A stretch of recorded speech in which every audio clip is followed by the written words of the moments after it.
আল্লাহর নামে শুরু করছি, যিনি পরম করুণাময়, অশেষ দয়াল।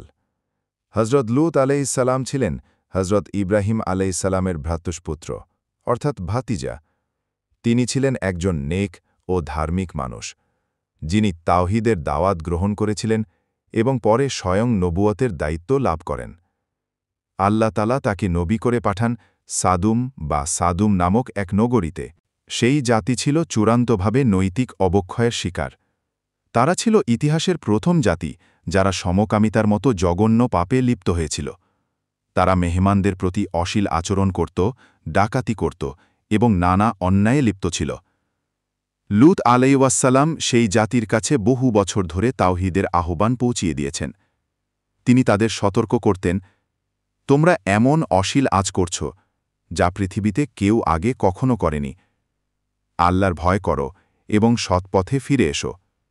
কিন্তু তারা তার কথা কানে নেয়নি, বরং তাকে নিয়ে ঠাট্টা বিদ্রূপ করত এবং বলত, তোমার যদি আল্লাহর শাস্তি সত্যি হয় আনো সেটা, আমরা দেখি।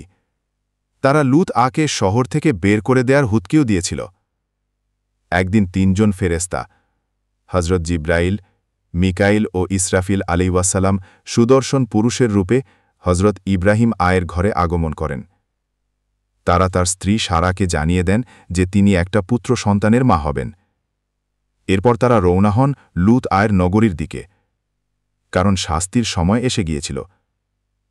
লূত মেহমানদের দেখে চিনতে পারেননি যে এরা ফেরেশতা।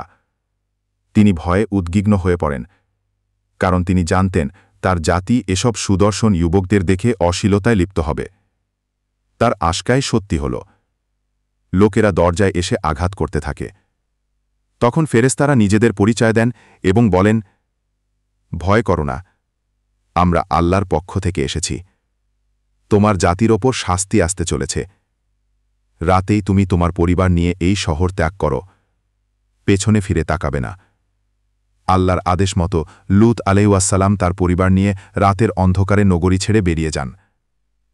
তবে তার স্ত্রী পেছনে ফিরে তাকিয়েছিলেন এবং তিনিও ধ্বংস হওয়া জাতির মধ্যে পড়ে যান। এরপর আল্লাহ তাআলা ফেরেশতাদের মাধ্যমে সেই নগরীর ওপর কঠিন শাস্তি নাজিল করেন।